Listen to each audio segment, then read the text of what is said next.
बिस्मिल्लाहिर्रहमानिर्रहीम। अस्सलाम वालेकुम वीवर्स, कैसे हैं आप सब? उम्मीद है खैरियत से होंगे। और आज जो मैं आप लोगों के साथ टिप शेयर करने जा रही हूं तो वो है बहुत ही ज़बरदस्त सा, जो कि है लेमन से हम लोग डिश वॉश लिक्विड घर में किस तरीके से बना सकते हैं। तो सबसे पहले मैंने इस तरीके से सारे लेमन को कट कर लेने हैं।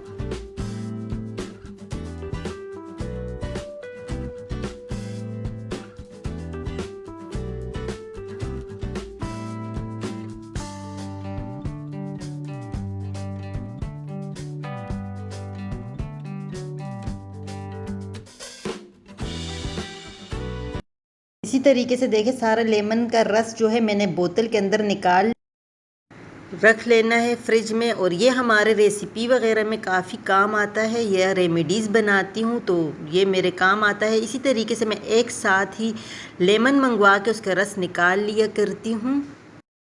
और वीवर्स, इनके छिलकों का भी बहुत ज़्यादा फ़ायदा होता है। ये हमारे रेमेडीज़ वगैरह में भी काम आ सकता है, रेसिपीज़ वगैरह में भी आ सकता है। और आज जो मैं आप लोग के साथ शेयर करूँगी तो इन्हीं छिलकों से मैं बनाऊँगी डिश वॉश लिक्विड, जो कि हमारे बहुत ही ज़्यादा चलने वाला है और बहुत ही अच्छे से हमारे बन के तैयार होगा, कम ख़र्चे में और कम वक्त में।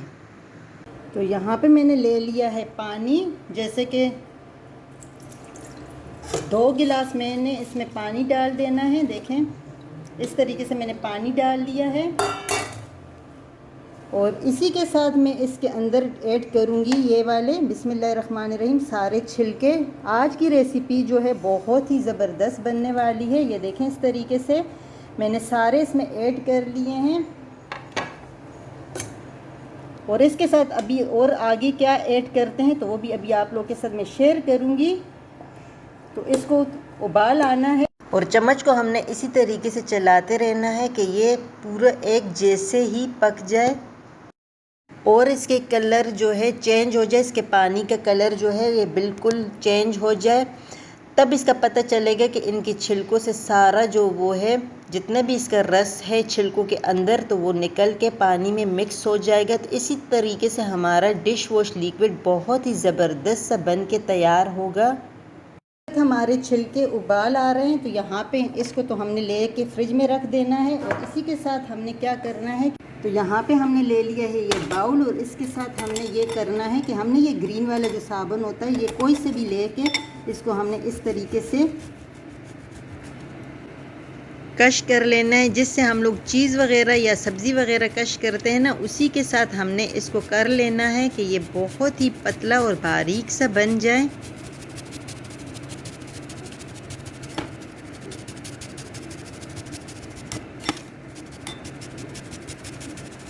तो यह हमारा देखें बहुत ही अच्छे से हो गया है पूरा, हमने ये सारा निकाल लिया है।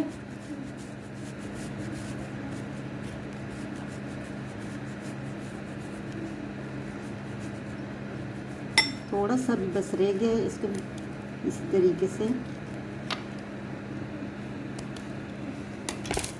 इसके साथ अभी आगे हम क्या करते हैं, तो ये देखें, नींबू के छिलके को इस तरीके से हम लोगों ने पलटना है वक्फे से। ये नहीं कि इससे ये कौन से जल जाएंगे, जलने की बात नहीं है, लेकिन ये अच्छे से साइडों से बिल्कुल पकना चाहिए कि क्योंकि सारा जो जितना भी वो है ना असर है, तो वो हमारा सारा इन्हीं छिलकों में है। तो इसके देखें माशाल्लाह से 10 से 15 मिनट हो गए हैं और इसने कलर छोड़ दिया है, चेंज होना शुरू हो गया है। इसके साथ हम लोग इसमें ऐड करेंगे बिस्मिल्लाहिर्रहमानिर्रहीम। यहाँ पे मैंने ले लिया है ये नमक 2 से 3 चम्मच। तो इसको मैं बिस्मिल्लाहिर्रहमानिर्रहीम इसमें ऐड कर लूँगी और चम्मच को इस तरीके से हिलाते रहना है। इसको अभी 4-5 मिनट और लगेंगे, मज़ीद पकाएंगे। फिर इसमें और क्या क्या ऐड करते हैं तो वो भी आप लोग के साथ मैं शेयर करूँगी। तो अभी इसके साथ हम लोग डालेंगे इसमें ये वाइट सिरका 12 से 13 चम्मच ये हम लोग डाल लेंगे। ज़्यादा भी हो गया तो कोई हर्ज नहीं है, कम ज़्यादा हो सकता है, लेकिन इसको हम डाल के इसको थोड़ा सा और मज़ीद पकाएंगे अच्छे से। देखिए कैसे लीमू के इसने कलर देखो छोड़ दिया है, कलर चेंज हो गया है और बहुत ही अच्छे से ये हमारा बन के तैयार होगा इंशाल्लाह। इसमें हमने इसी तरीके से चम्मच को हिलाते रहना है। ये बिल्कुल जैसे हम लोग बाज़ार से लेकर आते हैं, उससे इंशाल्लाह ये बेहतर काम करेगा।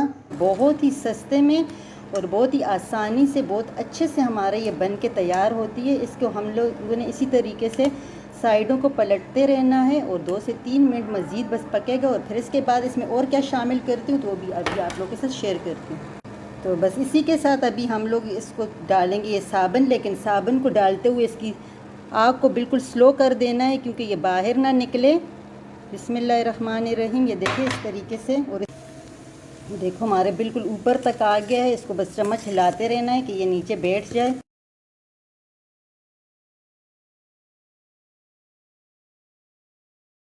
आग को बिल्कुल स्लो कर देना चाहिए, वरना इस टाइम पे कोई बात नहीं, थोड़ी देर के लिए आग को बंद कर दें। चम्मच को इसी तरीके से लगातार चलाते रहना है। बस हम इसको 1 से 2 मिनट तक इस तरीके से पकाएंगे।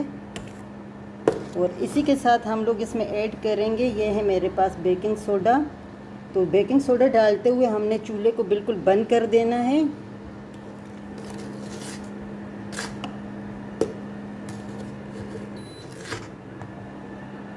और बस 1 से 2 मिनट और पकाएंगे इसको इस तरीके से। और देखिए बहुत ज़बरदस्त डिश वॉश लिक्विड तैयार हो रहा है। और आप लोग भी अगर इसको ट्राई करेंगे तो आप लोगों को भी लगेगा कि क्या चीज़ आज आप लोगों के साथ मैंने शेयर की है। इंशाल्लाह जो कि बाज़ार से इतने महंगे डिश वॉश और ये मंगवाते हैं, वो हमें बहुत महंगे भी पड़ते हैं और वो इतनी सफाई भी नहीं करते। चले जी, इसको भी आप लोगों के साथ मैं फिर दिखाती हूँ कि इसको मैं कैसे यूज़ करती हूँ। और इसको मैं बस 1 से 2 मिनट मज़ीद इसको पकाना है। लेकिन याद रखना है जब भी इसमें साबुन या वो ऐड करें ना बेकिंग सोडा, तो इसकी आग को बिल्कुल बंद कर देना है, वरना फिर ये और तो कुछ भी नहीं होगा लेकिन बाहर गिरेगा। तो इसी वजह से आपने उस टाइम पे फ्लेम बंद कर देना है। तो बस ये हमारा देखे तैयार हो गया। अभी देखते हैं इसके साथ कि मैं आप लोग के साथ शेयर करती हूँ कि किस तरीके से मैं इसके साथ बर्तनों को साफ़ करती हूँ, कैसे चमकते हैं। और ये हमारा 1 महीना आराम से गुजार लेगा। तो ये देखिए ये हमारे बिल्कुल बन के तैयार हो गई है। और इसको अभी मैं इसमें छान लेती हूँ। ये मैंने ले लिया है देखें बर्तन, और इसको मैं जार वगैरह में या बोतल वगैरह में सेव कर लूँगी। और आप लोग के साथ शेयर करती हूँ कि किस तरीके से जितने गंदे बर्तन होंगे वो भी इससे साफ़ हो जाएंगे और आप लोगों को कोई मसला इंशाल्लाह नहीं होगा। इसके ऐसे डिश वॉश लिक्विड बन के तैयार हुआ है। और इससे हम लोग किचन के काफ़ी सारी ऐसी चीज़ें हैं जो कि हम साफ़ कर सकते हैं, जैसे कि बेसन, गैस चूल्हे, टाइल वगैरह जो भी चाहें। और हमें बहुत ही कम खर्च में और बहुत ही ज़बरदस्त सी हमारी ये बन के तैयार हुई है। तो चलो इसको मैं पहले इसमें छान लेती हूँ। और छानने के बाद जितने भी ये छिलके हैं हमारे, तो इससे मैं अभी के अभी बर्तन वगैरह धो लूँगी, क्योंकि छिलकों को हमने जार वगैरह में नहीं रखना। बाकी के लिक्विड को सारा मैं जार में सेव कर दूँगी। और अभी जितने भी बर्तन होंगे तो उससे मैं धो लूँगी। तो यहाँ पे ये देखें हमारे ये कितने पीले हो रहे हैं ये बर्तन इस तरीके से। और इसे मैं अभी आप लोगों के साथ देखो मैंने थोड़ा सा लिक्विड निकाल लिया है और इसको आप लोग के सामने मैं दिखाती हूँ कि ये कैसे साफ़ होंगे इंशाल्लाह, क्योंकि ये बहुत ज़्यादा देखें पीले हो गए हैं और ये आम साबुन या उससे साफ़ नहीं होते हैं। और फिर हम लोग क्या करते हैं, ऐसे बर्तनों को बस फेंक देते हैं या फिर ज़ाया कर देते हैं, क्योंकि अच्छे नहीं लगते हैं इस्तेमाल करने में। लेकिन इसके बाद बहुत ही अच्छे से हमारा ये साफ़ होने वाला है। जैसे कि देखिए इस तरीके से 1 से 2 दफ़ा हमने इसको लगा के छोड़ दिया। और अभी हमने इसको अच्छे से पानी से साफ़ कर लेने हैं। लोग के सामने दिखाती हूँ कितने साफ़ हो गए हमारे ये बर्तन, माशाल्लाह से देखें बिल्कुल चमक गए। और इसके अलावा व्यूअर्स हम लोग फ्राई पैन वगैरह घर में, तवा वगैरह जो भी जले हुए हैं या बहुत काले पड़ गए हैं, उन पे जंग वगैरह चढ़ गया है, तो इसको लगा के थोड़ी देर के लिए छोड़ देंगे और बहुत अच्छे से हमारे वो भी साफ़ हो सकते हैं। आप लोग के सामने है ये देखें मेरे बर्तन बहुत ही अच्छे से चमकदार से साफ़ हुए हैं। तो उम्मीद है वीडियो पसंद आई होगी। पसंद आए तो लाइक, शेयर और सब्सक्राइब करना ना भूलिएगा। अपनी दुआओं में याद रखें। फिर मिलूँगी। अल्लाह।